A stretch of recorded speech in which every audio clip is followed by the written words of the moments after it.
Um, First, I want to talk to you about your staff.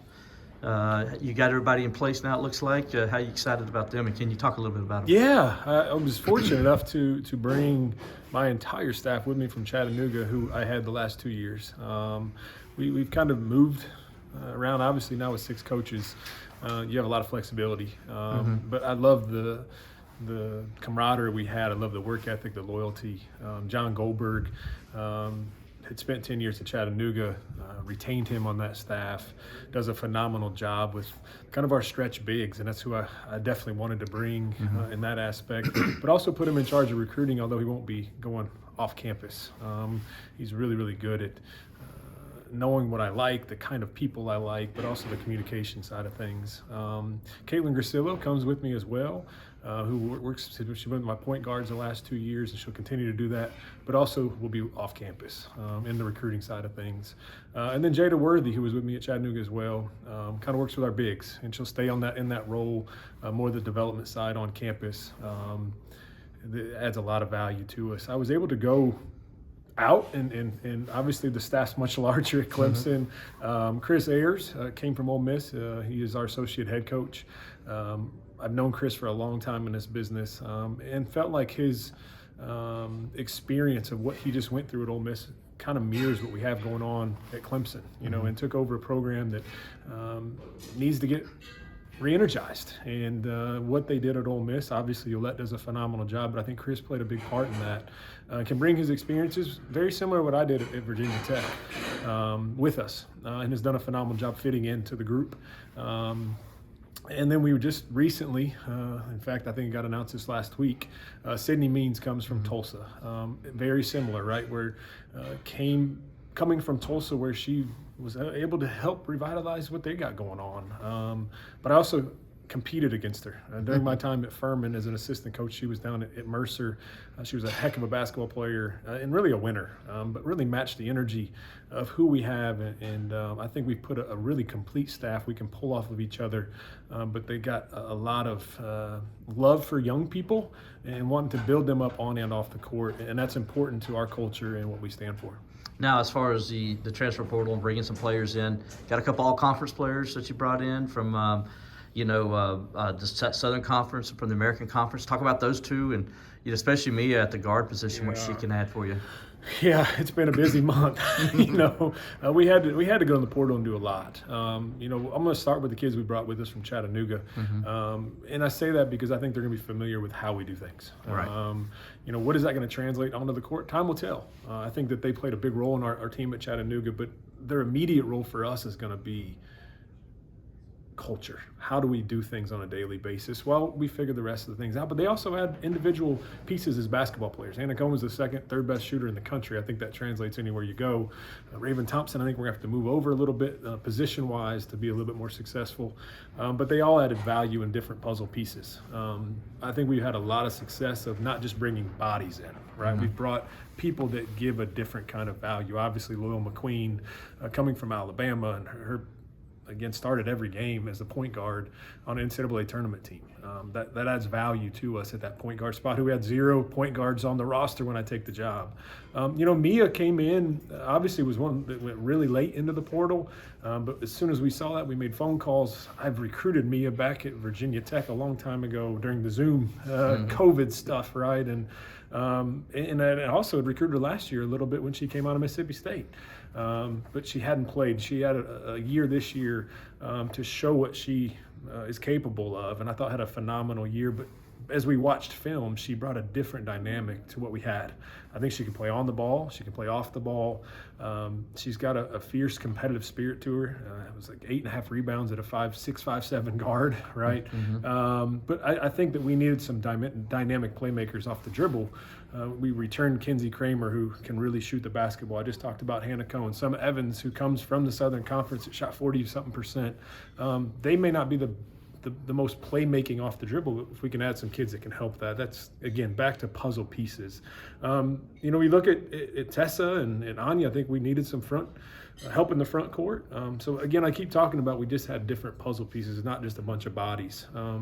But I like where we're at. I think we could still add a piece before this is all said and done. We do have some scholarships left. but I'm not going to bring people just to bring people. I want to make sure that if we are to add any more before this is all said and done, we're adding the right pieces.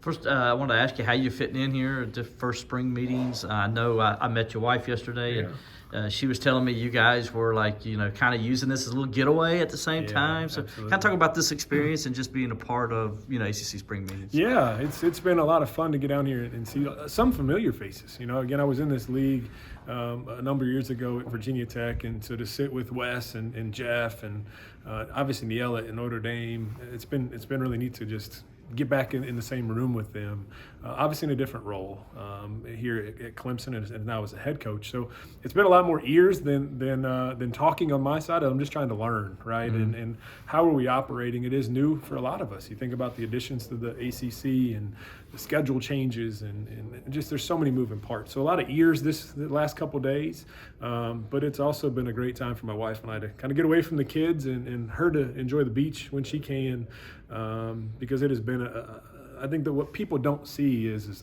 everything that's going on behind the scenes for families. I'm uprooting my family from Chattanooga and bringing them to Clemson. We've lived apart for the last month. I have 3 boys. My wife's been what feels like a single mother while we've been very, very busy working. But we're very happy with where we're at Clemson. I love the people. I can't wait to get my family engulfed into Clemson, because I think that once that happens, we'll finally feel settled like it is a true home, which will hopefully happen here in the next couple of weeks. All right, so the president, NCAA president, was here yesterday and got a chance to talk with all you guys. First of all, what can you tell me that he talked about with the settlement, and how will this affect women's basketball going forward, do you think? Yeah, there was not much detail and all that. There's so many things that go on and could happen. I think for me it was really nice for him to take time and come speak to us, right? Mm-hmm. I think that we all hear reports just like we all do through the media, and so to sit there and get to talk with him one-on-one and see his expressions on his face and know that he's fighting for all of us, for whatever that looks like. And I think that the reality is this: we all know things are changing, and we have to be ready to pivot of what that looks like. But I know that the women's basketball game specifically is in a really good place moving forward. For you guys, unfortunately, you're in the same state as University of South Carolina and what they're doing down there.